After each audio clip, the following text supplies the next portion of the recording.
20,000 Leagues Under the Sea. Chapter 2. For Against. I was returning from a scientific expedition into Nebraska in the United States when these events were happening. In my position as professor in the Paris Museum of Natural History, the French government had attached me to the expedition. I was perfectly familiar with the monster as I always read a lot of newspapers. When I arrived in New York, the hypothesis of a floating island or reef was abandoned. No one believed that a floating island or reef could travel that fast. Two possible explanations to the mystery remained. One was that the object was a gigantic sea monster.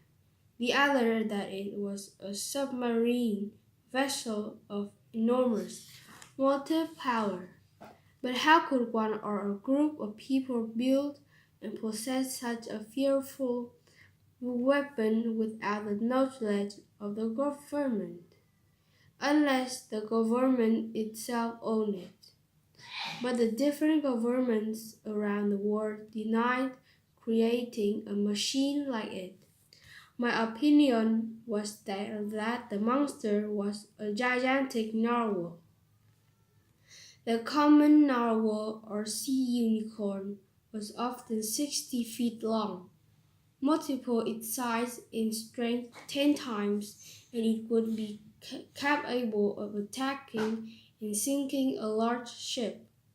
The narwhal was armed with a kind of ivory sword or halberd, as some naturalists called it. It was its principal tusk and was as hard as steel. Some of these tusks had been found implanted in the bodies of whales, which the narwhal always attacked with success. These tusks had the power to pierce the ship's bottoms. The Museum of Paris Faculty of Medicine contained one of these tusks, which measured more than 2 yards in length and 15 inches in diameter at the base. Until I got more information, I was supposed the monster to be a narwhal of gigantic dimensions, and many people supported my belief. The United States acted quickly, deciding to rid the ocean of this monster.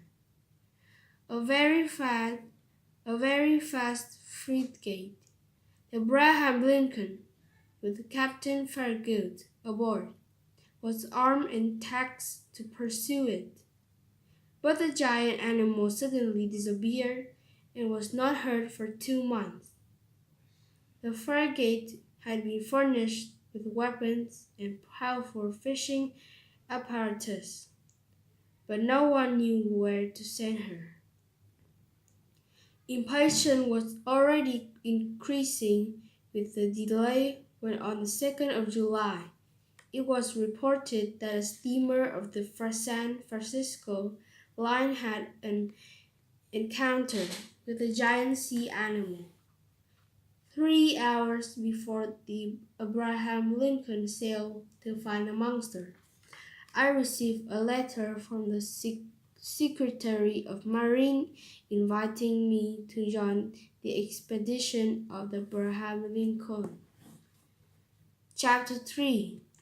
As Monsieur pleases. That letter made me decide that freeing the world of this monster would now be the genuine vocation and the single aim of my life. Consul, I called in an impatient tone. Consul.